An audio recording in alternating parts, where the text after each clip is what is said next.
Em nome do Pai, do Filho e do Espírito Santo. Amém. Se vê o sexto e o nono junto porque são semelhantes. Não são iguais porque senão haveriam dois mandamentos iguais. Deus é inteligente, mas são aspectos da mesma virtude da virgindade e castidade legislado por Deus, que são a mesma matéria. Sexto mandamento, questão 423. Que nos proíbe o sexto mandamento, não pecar contra a castidade? O sexto mandamento, não pecar contra a castidade, proíbe qualquer ação, palavra ou olhar contrários à santa pureza e à infidelidade no matrimônio. Então aqui nós temos duas virtudes. Uma coisa é a virgindade. Então, perdê-la antes do matrimônio é um pecado mortal, porque é um pecado grave cometido que houve este acontecimento como consequência. Agora, a castidade é uma coisa. A castidade é uma... a palavra quer dizer como nos acampamentos bélicos se faziam cercas, muralhas em cidades também, para proteger o que estava por dentro. Então, a castidade é isso. A castidade é uma muralha que se faz por volta do caso conjugação. Há umas virgens, e quando já se perdeu essa questão, mas protege a pureza moral das pessoas. Então, a castidade está se protegendo a virgindade dos virgens e a integridade moral no sexto e nono mandamento entendida também. E como se perde esta castidade? Por qualquer... São atos internos e externos. Então, qualquer ação, palavra, olhar contrário à pureza. Nosso Senhor disse que quem olhasse para uma mulher com desejo já havia cometido adultério. Não é só questão de um ato externo. O ato interno também faz perder a virtude. Um ato, obviamente, consentido. O Novo Testamento é mais exigente que o Antigo. Então, Nosso Senhor diz só o desejar, um desejo eficaz, obviamente, o olhar consentido, desejos consentidos, já se perde a virtude da castidade. É como se derrubasse essa muralha e aí a virtude da pureza fica sem proteção. E a pureza é como, por isso não é um romantismo, é sempre simbolizada por um lírio, ademais de ser branco. Se os senhores repararem, ele tem um bom odor. E antigamente, creio que até hoje, alguns são usados para medicinais. E dentro tem um pólen que sai uns, sei lá, como chamaram, umas... Pestilos, não são? Exatamente. Que tem uma pontinha cheia de pólen. Ele mesmo se suja com o movimento. Pois então, a castidade é simbolizada por esta bela flor, porque ela é assim, qualquer coisa a deixa suja e frágil. Por isso é necessário uma muralha, que é a castidade, para proteger a pureza. Qualquer coisa pode manchá-la e fazer dano a ela. E aqui agora, depois no matrimônio, qualquer pensação, palavra, olhar contrário ao cônjuge é um adultério no sentido próprio da palavra. Não precisa andar com uma outra pessoa para cometer. Desejar pensar em coisas que não seja com o próprio esposo ou esposa, nesse caso, peca-se contra a fidelidade matrimonial. Deus não só exige a fidelidade externa, ele exige a fidelidade interna. Assim que o esposo só pode pensar na sua esposa e a esposa só pode pensar no seu esposo. Fora disso, qualquer outro será, obviamente falando de pensamentos referentes à carne, será um pecado de infidelidade. Então, ver o rigor do Novo Testamento, nós às vezes olhando para trás há um monte de penas, apedrejamentos e coisas do Antigo Testamento, mas o Novo não ficou diferente, ficou muito mais rigoroso. Nosso Senhor proíbe atos internos que são contra as virtudes também. Antigamente também estava proibido, mas era um pouco mais exterior a coisa. E agora tem que ser absoluto, desde a vinda de nosso Senhor. Que nos proíbe o nono mandamento? O nono mandamento proíbe expressamente todo e qualquer desejo contrário à fidelidade que os cônjuges se juraram ao contrair matrimônio. E proíbe também todo e qualquer pensamento culpável e todo e qualquer desejo de ação proibida pelo sexto mandamento. Então, assim, o sexto mandamento proíbe certas ações que são proibidas para solteiros e casados também. Então, o sexto mandamento vai se aplicar ao nono. Então, vamos ao uso do matrimônio. Tem coisas que são proibidas para qualquer ser humano e tem coisas que são permitidas somente para os casados. E que se alguém fizer sem estar no matrimônio, cometerá um pecado mortal. Entende? Falo um genérico, depois vamos aterrissar. Por isso as crianças estão longe de nós. Vou explicar porque às vezes o diabo é imundo. E o velho homem que existe dentro de cada um de nós, o Adão Júnior, é tão imundo quanto. E as pessoas começam a se auto-enganar com essas coisas, hein? Falar, isso não é pecado, eu não sabia. Todos sabemos o que é pecado, hein? Todos. E aí começam certas mazelas, libertinagens sutis. E quando vai ver, se está em plena depravação e achamos que estamos caminhando com a retidão moral dos santos. Bom, é um absurdo puro. Malícia impia e com muita ignorância também, de certo modo. É um grande pecado impureza, é um pecado gravíssimo e abominável diante de Deus e dos homens. Rebaixa o homem à condição dos irracionais e pior, hein? Porque os animais irracionais, eles têm um chamado cio, que são épocas de procriação e fora dela algumas fêmeas não permitem. E às vezes os animais tampouco procuram, porque existe um instinto animal. Agora o homem tem que fazer as coisas, não existe um instinto em nós, hein? Mas existe o quê? O uso da reta razão, que deveria funcionar a modo de, muito mais sublime do que o instinto animal. E junto com a virtude, que aí tudo fluiria com perfeição. Mas na ausência da virtude, da graça que a facilita enxergar com nitidez a virtude moral, o homem está pior que os irracionais. Então arrasta a muitos outros pecados e vícios e provoca os mais terríveis castigos de Deus nesta vida e na outra. Uma das coisas que o pecado da impureza, seja qual for o pecado, mas em matéria de impureza causa, é embotar os intelectos. E hoje nós vemos, hein? As pessoas às vezes não é porque não querem a verdade, é porque não conseguem vislumbrar a verdade. E por quê? Porque existe uma nuvem negra, tenebrosa na frente dos olhos, que são os pecados contra a castidade.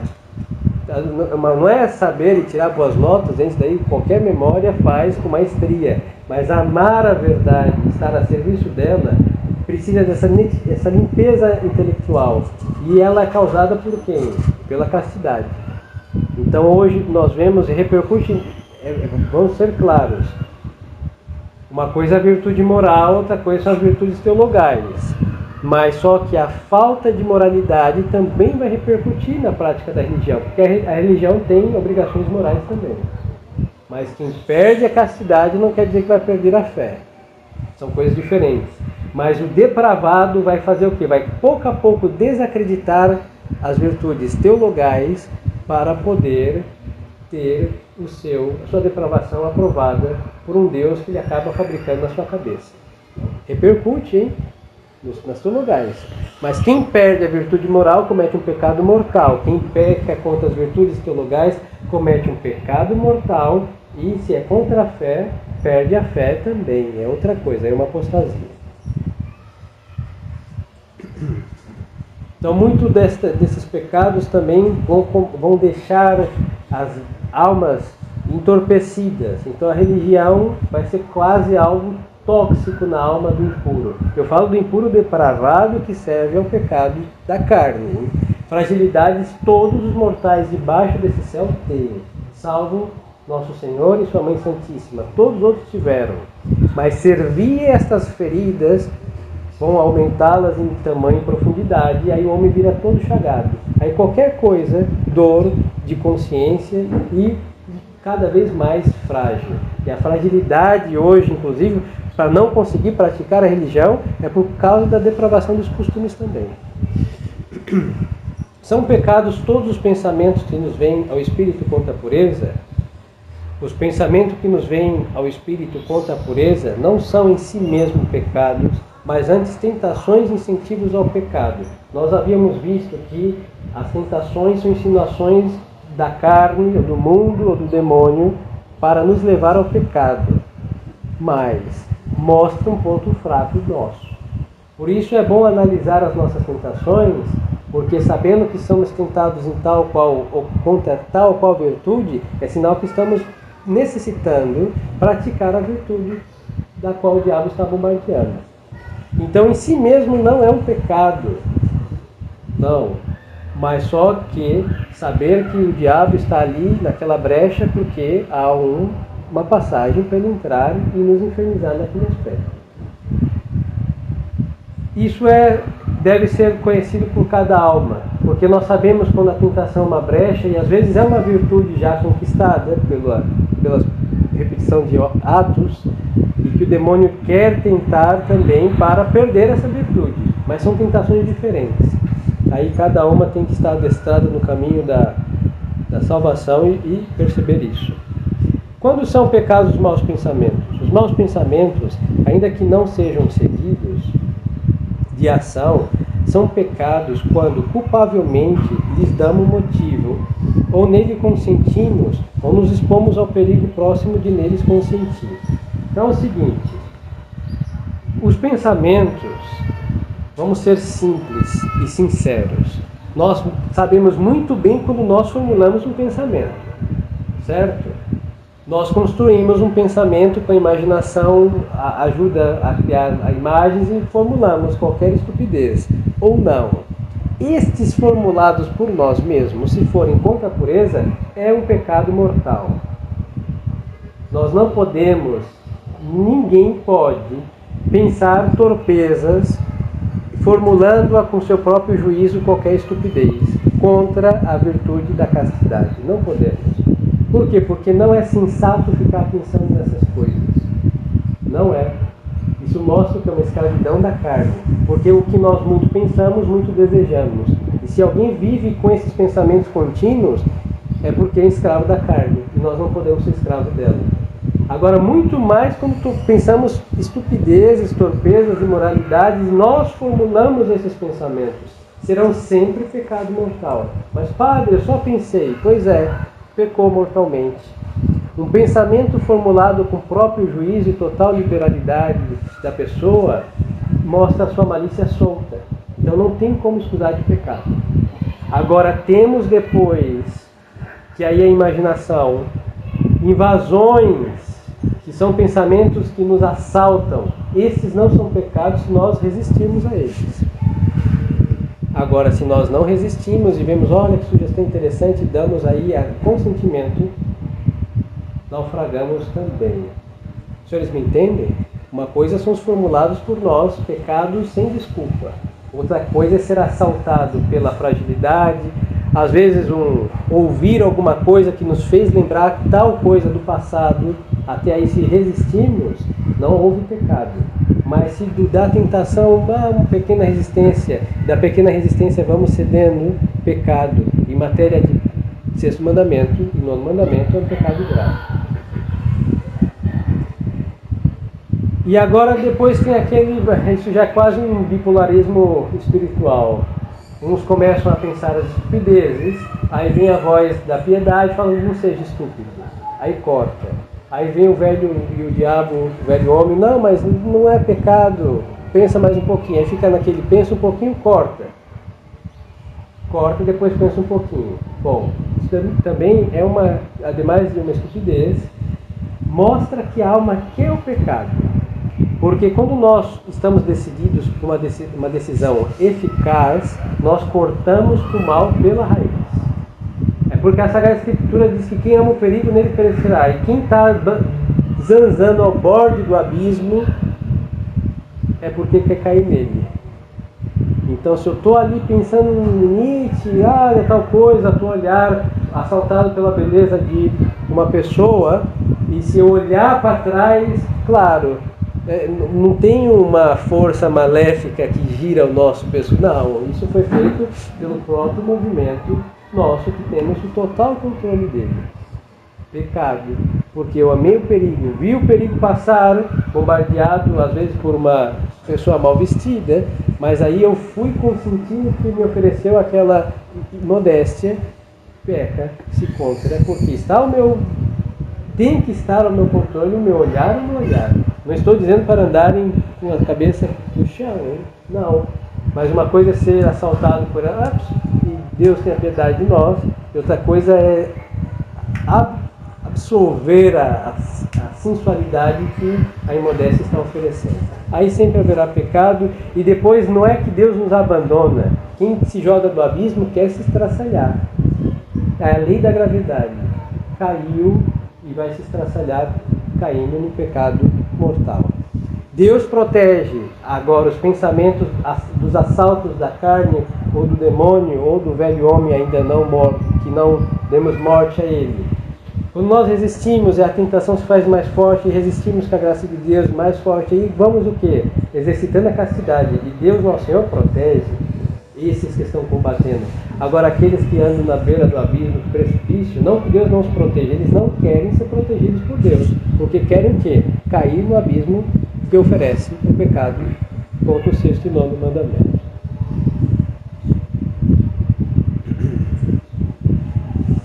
Que coisa nos ordena o sexto e nono mandamento? Ordena que sejamos castos e modestos nas ações. Para os senhores verem a universalidade dessas virtudes, hein? Porque aqui diz, ó, castos e modestos nas ações, nos olhares, no porte e nas palavras. Hoje pensam que modéstia é só usar saia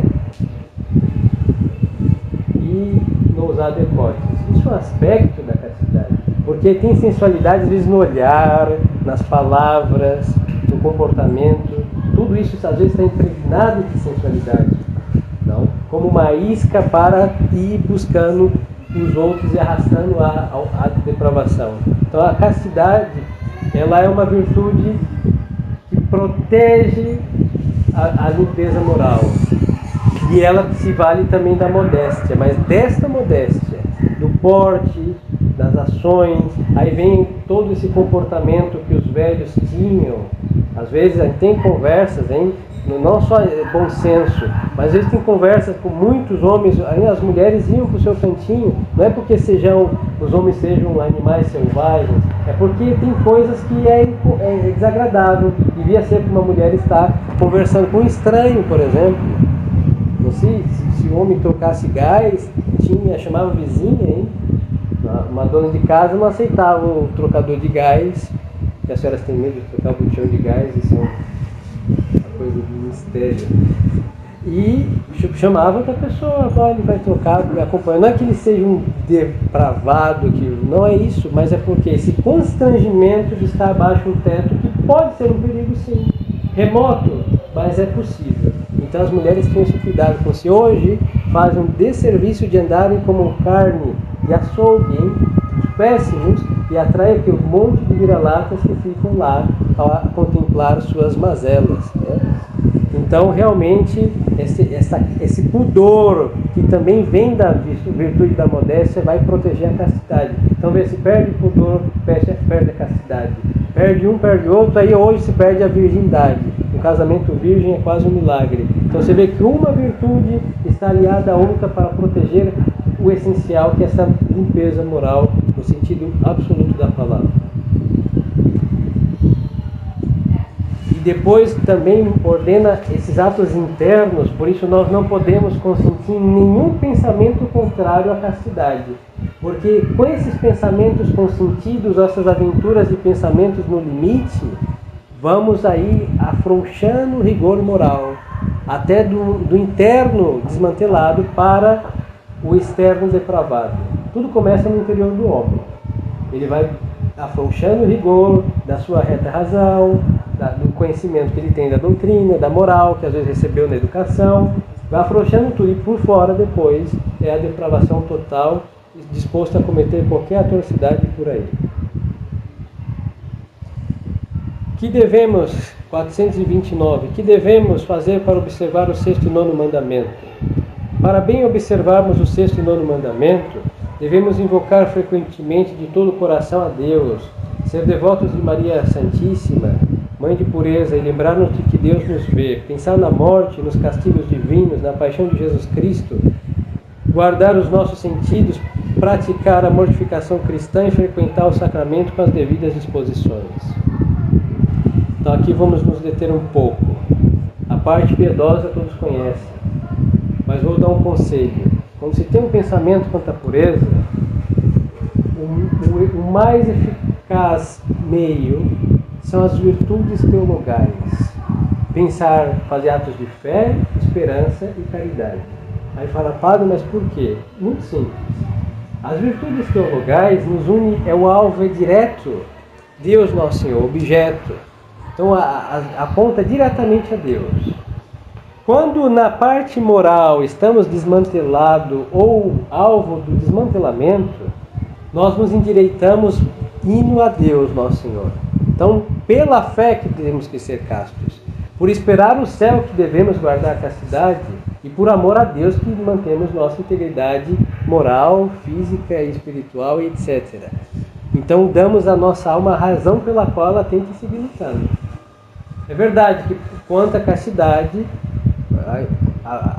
o vício da impureza, a luxúria, a virtude contrária é a castidade. Mas se sendo tentado na castidade, o ideal é apontar para o fim do qual nós devemos ser castos, que é Deus, com atos de fé, esperança e castidade. Caridade e castidade também.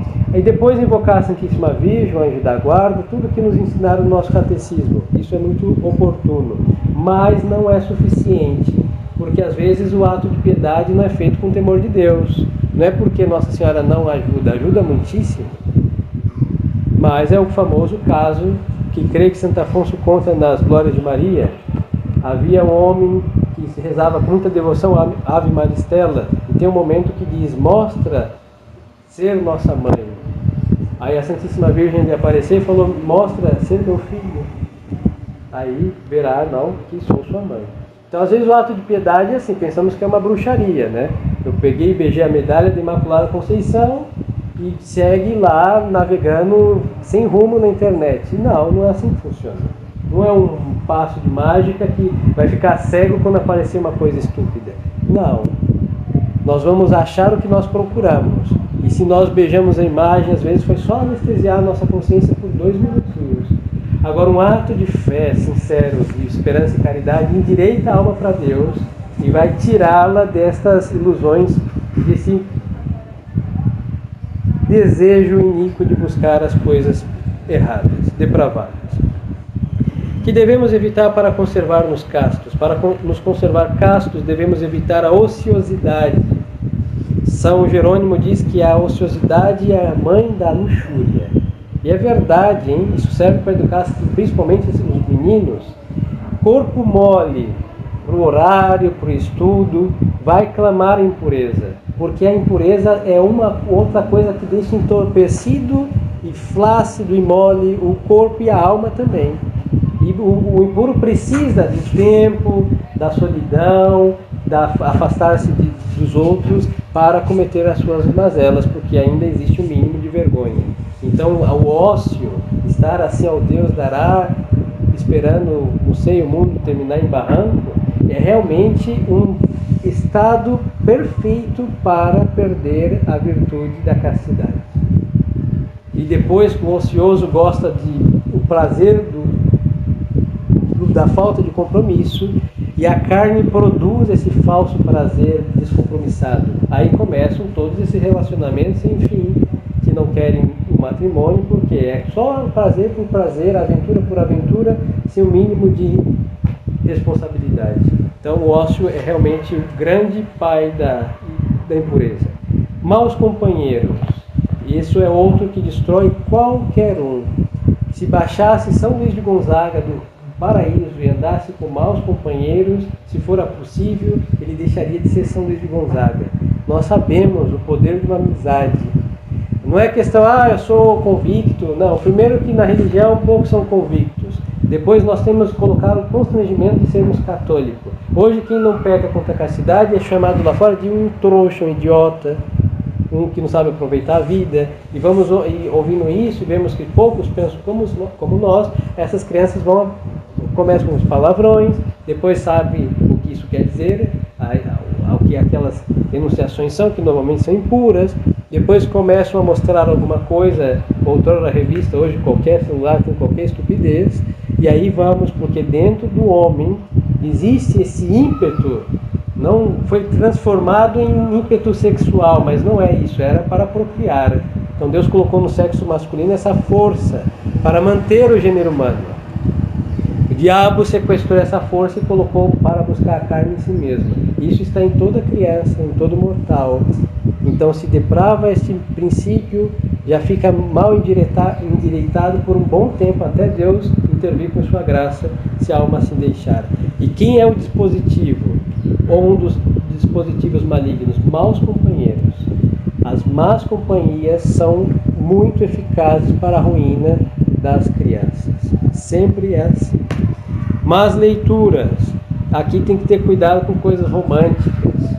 O romantismo beira o erótico e essas músicas também, esse sertanejo de traição, de estupidezes, de amores perdidos, música de homens que tem algumas pontas na cabeça, apocalípticas. Pois isso não se canta, hein? Isso é uma estupidez. E isso vai causando também, só de pensar em tudo, nesses acontecimentos que se ouvem, são reais. Sim, mas por que precisamos ficar pensando em todos os fatos reais que existem na face da Terra? Não é prudente. Então isso também vai envenenando. E hoje, por influência de um estado vizinho, o funk maligno, isso é um masco de imundice, hein? E mesmo que as pessoas não gostem, graças a Deus ainda isso é possível, mas ouvimos estupidezes sensuais, carne, a putrefação, e isso entra na alma, não é só no nosso ouvido. Então cuidado com o que estão ouvindo em casa. Olhar para figuras indecentes. O catecismo fala de figuras indecentes, não é só o imoral explícito. Certas obras de arte, infelizmente, artistas tão bem adestrados fizeram o desserviço de fazer imundícies, principalmente no Renascimento. A época do Renascimento, que ressurge o paganismo e o sensualismo pagão também. Bom, crianças não devem ver essas coisas, nós também. Se diz que é o amor à arte, mas no fundo essa é uma desculpa da indecência. Chamarão de arte, de cultura, é saliência nua e cruel. Espetáculos licenciosos. Outrora nos teatros. Hoje um teatro segue imundo, mas é a televisão. Novela de criança não existe. É tudo amorzinho proibido, traições. É o que fazem para os adultos, fizeram a versão mirim. Um monte de Exus mirins e Pombas mirins aí. Tudo imoralidade, vícios, paixões, tudo mazela. Não ofereçam isso às crianças. E adultos tampouco. Não pensem que é porque tem escapulário que vão assistir essas estupidezes, porque nós deixamos os auxílios de Deus de lado e o pecado estará solto para fazer o seu serviço, que é arruinar as nossas pobres e precárias virtudes. Então não se expor a quem é meio romântico, não fique lendo essas estupidezes, não vão assistir as novelas e desperdiçar suas lágrimas com dramas, que é uma estupidez sempre. E depois manter o quê? Esta mortificação desses gostos, inclusive às vezes cinema sempre, em realidade, e certos teatros também, mesmo que sejam obras clássicas que vão fazer lá, tendo sensualidade, seja quem for, não deve estar, porque isso arruina os olhos. São Santo Afonso de Ligório, que é o grande pai da teologia moral, ele uma vez foi ao teatro, ele era advogado ainda, se não falhar a memória assim. Ele tinha muita miopia, e os óculos daquele então, os nossos já são grossos, imagina aquele então. Então, como foi uma questão que ele tinha que, ele fez o que? Ele tirou os óculos dele. Bom, eu já vejo sombras. Ele tinha muito mais do que todos nós, 3 fundos de garrafas de 5 litros talvez eram seus óculos. Então não viu nada. Nada. Pois e por quê? Amor à castidade. E ele se dedicou a aprimorar a teologia moral, por isso é o doutor da teologia moral, e ele, velho, quase centenário, sofria tentações horríveis contra a pureza. O diabo não deixou esse homem em paz. Não sucumbiu em nenhuma, mas imagine no leito de morte, uma doença bem constrangedora que ele teve, mas sendo tentado por inimigo. Imagine isso, que ele nunca tirava o óculos para estar no teatro, que hoje seria uma peça infantil para nós, hein? Nosso nível moral está desequilibrado. Depois, o homem virtuoso, sempre virtuoso, e o diabo que se esmerou muito mais para fazê-lo perder essa virtude, o que não fará com os que não têm essa virtude? Um estrago maior com menos esforço. Então não fornecer armas para o diabo arruinar a nossa alma, isso é insensatez. Então bailes licenciosos. Aí aqui temos que ter cuidado com essas danças. Não vou entrar nisso, que isso daqui é toda uma conversa, não à parte, mas que merece seu tempo, um dia falaremos. Mas o interesse dos bailes é pura sensualidade. No tocar, no se expor.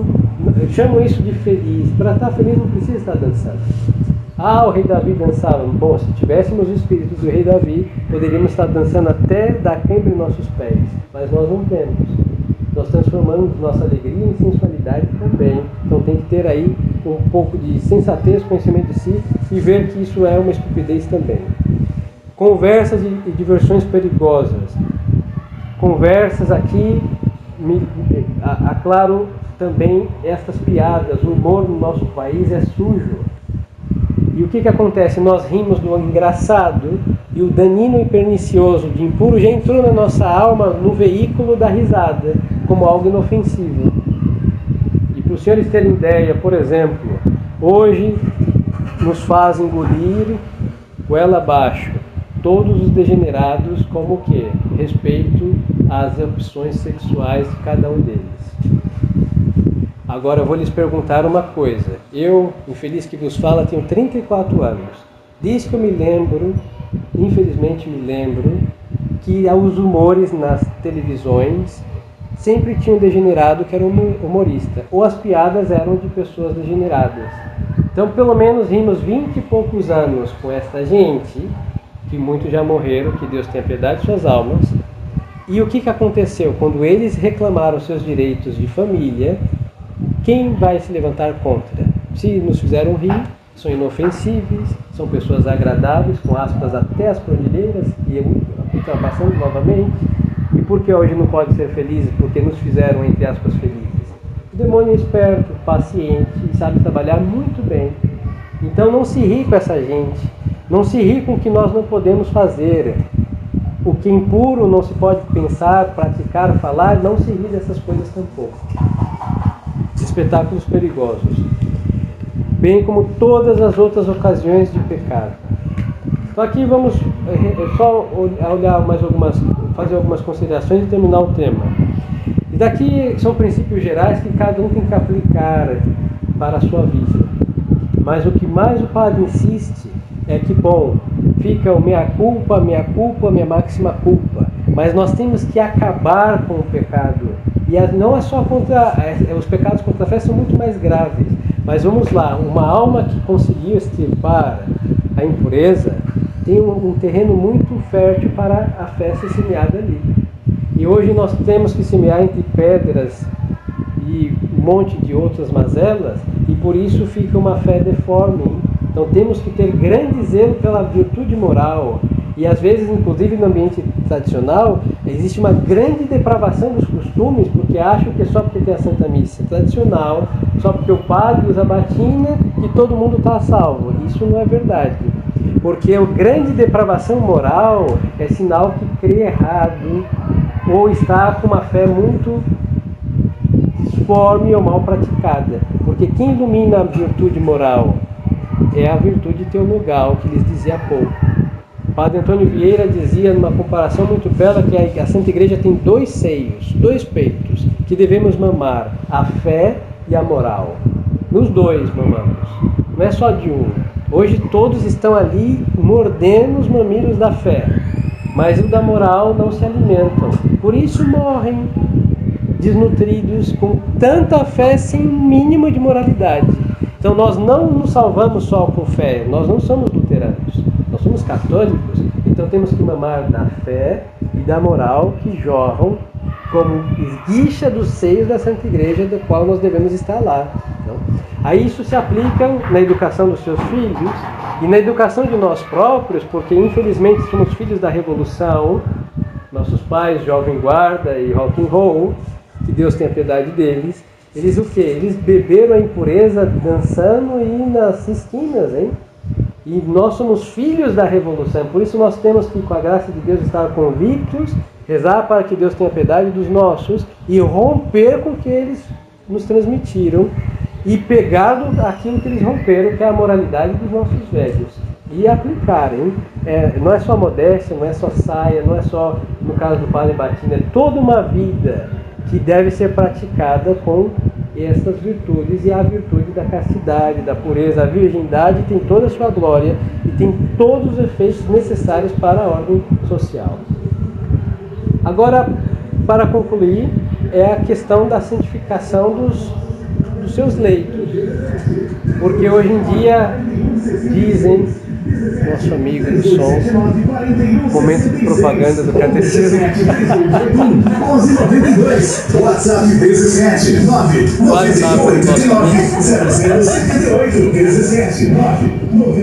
Ele pediu os comerciais do catecismo, prometendo alguns centavos depois no canal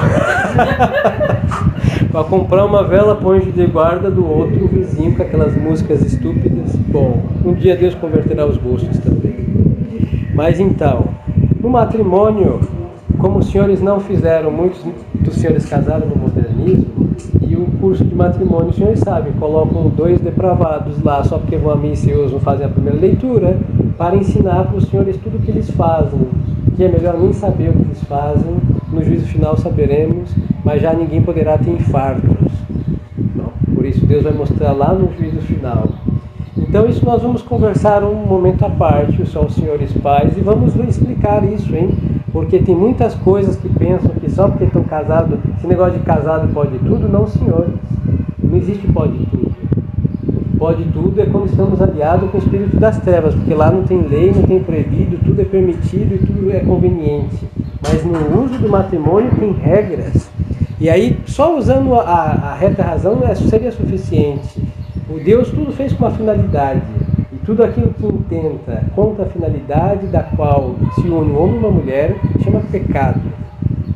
Com isso nós já podemos aterrissar e ver o que é permitido e o que não é permitido. Mas um dia, em breve, com fé em Deus, talvez na próxima visita, veremos isso para que o diabo não polua as suas casas. Nós nascemos num leito, hein? E se nós nascemos no leito do pecado, já temos o pecado original. Imagine mal fabricados, por assim chamar. Temos tudo para estar inclinado para o inferno. Então se faz com virtude. Os filhos devem ser filhos da virtude, da união sacralizada pelo matrimônio, o sacramento do matrimônio. Então tudo isso também predispõe as almas, hein? Na parte natural, que por isso antes as pessoas estavam mais inclinadas à virtude. Então tudo tem uma finalidade e temos que obedecer os meios para aquele fim. Se o filho veio ou não veio, isso é a natureza das coisas. Mas não se pode colocar nenhum empecilho natural e nem artificial para evitar os filhos. Quando a idade já, porque as mulheres têm o seu período que cessa de fertilidade, aí o matrimônio segue igual, porque o uso do matrimônio, porque é a união dos corpos e das almas que se dá no ato conjugal. Você vê que é nobre, é uma coisa que tem a sua beleza, e que a impureza deixou algo asqueroso, que é algo sublime. Se não fosse o ato matrimonial, nós não teríamos Santa Teresinha. Sua relíquia que nós veneramos hoje é fruto da graça de Deus, mas foi o que? Nascido e concebido num leito. Nós não teríamos ninguém, só Adão, mas desde ele o ato matrimonial que Deus deixou para a procriação. E o diabo foi ali que ele sujou e manchou todos os que nascem fruto da paixão. tem que ser fruto de, é verdade, do amor, mas do que? Do bem, de querer o bem da sociedade e dar bons filhos. Este é o amor. Não? E aí fazê-los com virtude. E aí tem tudo para ser bem nascidos, bem paridos, bem cuidados, e a graça de Deus ter aí um bom habitat. Então tenham cuidado, no próximo catecismo vamos fazer uma explicação mais detalhada, mas santifiquem os seus leitos, tirando todas as coisas que os senhores em consciência já sabem que é uma desordem, que é um pecado, e se já passou a época da procriação, façam as coisas corretas para salvar a alma e para reparar as mazelas do passado. Isso é um meio de também reparar os pecados cometidos.